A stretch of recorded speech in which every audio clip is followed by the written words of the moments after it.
प्रिय साथियों नमस्कार। आज के इस वीडियो सेशन में हम लोग legal framework of regulation of banks के पिछले पार्ट को डिस्कशन करेंगे। So let us start. RBI act 1934। Friends, जैसा कि आप लोग को पता है कि 6 मार्च 1934 को आरबीआई एक्ट 1934 लाया गया था इसमें, जिसका कि मेन जो ऑब्जेक्टिव था टू कॉन्स्टिट्यूट आरबीआई मतलब आरबीआई को एस्टैब्लिश करना इसका मेन एम था। आरबीआई कब एस्टैब्लिश हुआ था? आरबीआई एस्टैब्लिश हुआ था 1 अप्रैल 1935 को। ध्यान रखिएगा कि एक्ट आया था 1934 को, लेकिन आरबीआई एस्टैब्लिश हुआ था 1 अप्रैल 1934 को हुआ था इसमें। ठीक है। दूसरा जो इसका मेन ऑब्जेक्टिव है वो इशूइंग बैंक नोट्स इशू करना है इसमें। CRR मतलब कैश रिजर्व रेशियो मेंटेन करना, इसमें ऑपरेटिंग करेंसी का ऑपरेशन इकोनॉमिक में करना, और क्रेडिट सिस्टम को भी मॉनिटरिंग इकोनॉमिक में करना। इनका ये मेन ऑब्जेक्टिव था इसमें। आरबीआई एक्ट जो है वो कॉन्स्टिट्यूशन, पावर और फंक्शन ऑफ आरबीआई को डील करता है इसमें।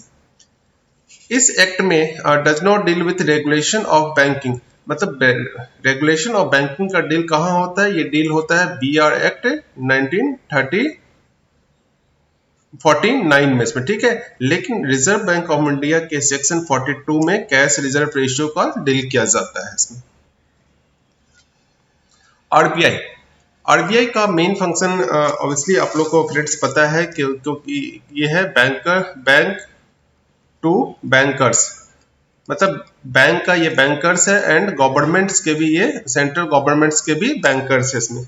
इसके अलावा ये इशूइंग नोट्स और कॉइन को इशू करते हैं इसमें। मेंटेन एफसी मार्केट इंडिया मतलब फॉरेन करेंसी मार्केट को मेंटेन करते हैं, और regulatory financial and monetary policy in India.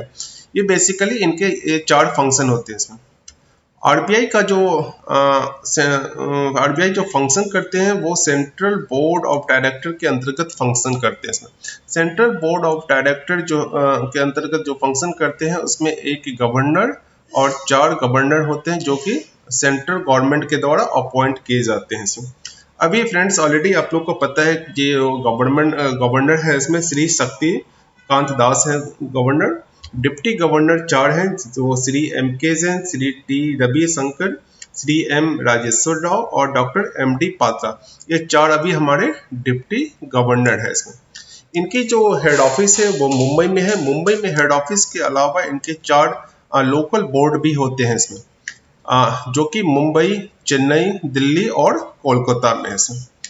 2 रुपए के नोट से लेके, जैसा कि आपको पता है कि आरबीआई का काम नोट्स को, करेंसी को इशू करना भी है। 2 रुपए के नोट से लेके मैक्सिमम 10,000 के नोट्स इशू करने का रिजर्व बैंक को पावर है। अभी जो वर्तमान में है वो 2,000 रुपए के मैक्सिमम नोट्स इशू हुए हैं इसमें। Regulatory function of RBI. RBI के रेगुलेटरी फंक्शन भी काफी है इसमें। RBI provide way and means in advance. कहने का मतलब क्या है कि आरबीआई स्टेट गवर्नमेंट को या सेंट्रल गवर्नमेंट को वे एंड मीन्स एडवांस भी दे सकते हैं, मतलब टेम्पोररी ओडी फैसिलिटी भी प्रोवाइड करते हैं इसमें। ठीक है। इनकी जो कैपिटल है वो 100% कैपिटल किनके पास है? सेंट्रल गवर्नमेंट के पास 100% कैपिटल है इसमें। सेंट्रल ऑफिस ऑलरेडी हमने बताया है कि मुंबई में इसके सेंट्रल ऑफिस है, और लोकल बोर्ड इसके मुंबई, कोलकाता, चेन्नई और दिल्ली में है इसमें। ठीक है।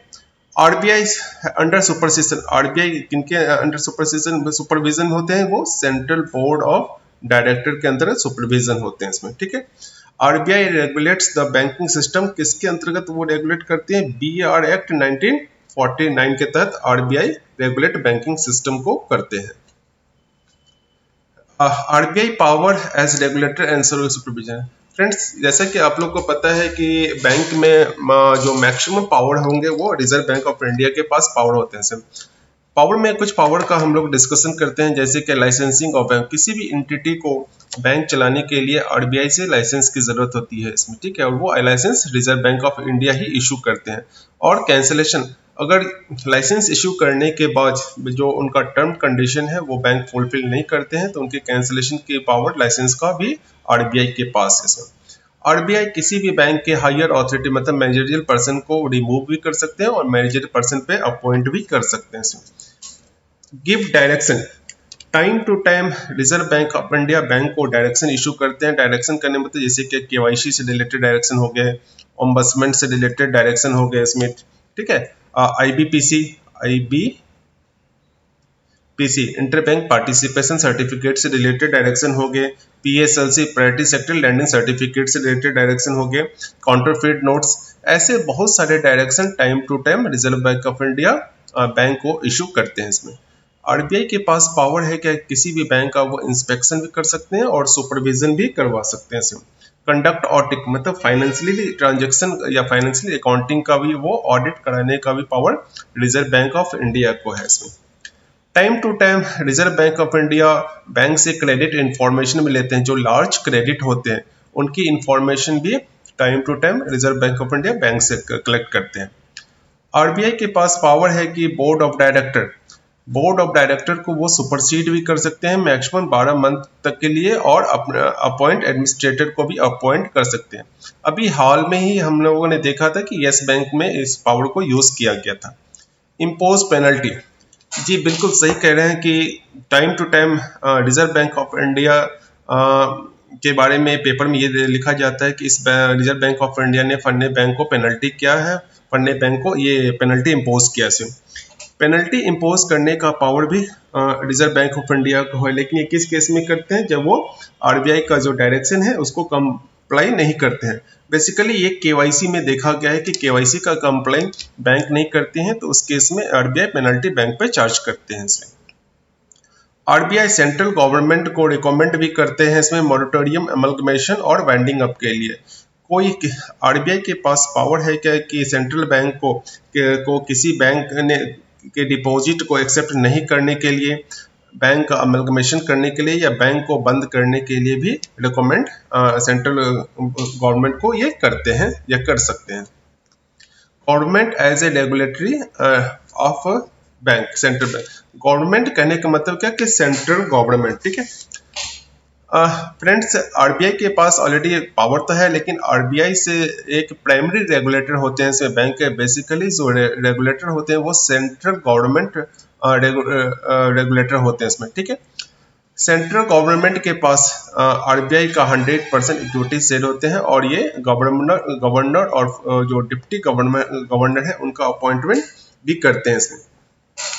आरबीआई किसी भी बैंक के बैंकिंग ऑपरेशन को, जो बैंकिंग रेगुलेशन एक्ट 1949 में है, उसको सुपरसीड भी, सस्पेंड भी कर सकते हैं या उसको एग्जम्पशन भी कर सकते हैं इसमें, ठीक है। इसके अलावा फ्रेंड्स आरबीआई के पास बहुत सारे पावर तो है, लेकिन सेंट्रल गवर्नमेंट के पास और भी पावर है। जैसे क्या कि सेंट्रल गवर्नमेंट के पास जो प्राइवेट सेक्टर, जो पीएस बैंक, जो पब्लिक सेक्टर बैंक है, उसका मेजोरिटी शेयर मतलब 51% शेयर सेंट्रल गवर्नमेंट के पास है, तो सेंट्रल गवर्नमेंट मेजर डिसीजन उस बैंक के बारे में ले सकते हैं इसमें। सस्पेंशन ऑफ बिजनेस अमलगमेशन, किसी भी बैंकिंग एंटिटी को वो सस्पेंस भी कर सकते हैं इसमें, और अमलगमेट करने का भी पावर सेंट्रल गवर्नमेंट के पास है इसमें। इशू टू एक्वायर अंडरटेकिंग, किसी भी बैंक में वो को एक्वायर मतलब किसी बैंक को वो अंडरटेकिंग भी कर सकते हैं इसमें। इसके अलावा सेंट्रल गवर्नमेंट जो है वो बहुत सारे इंफॉर्मेशन बैंक से लेते हैं। एक इंफॉर्मेशन जैसे कि FIO-IND के द्वारा लिया जाता है, फाइनेंशियल इंटेलिजेंस यूनिट के द्वारा लिया जाता है, जिसमें कि हमारा बैंक या हम लोग का बैंक जो है वो STR, suspicious transaction report, CTR, cash transaction report, CCR, counterfeit currency report इत्यादि सेंट्रल गवर्नमेंट को रिपोर्टिंग करते हैं। Thank you friends, thank you very much. Next video में इस वीडियो के पार्ट्स को हम लोग कंटिन्यू करेंगे।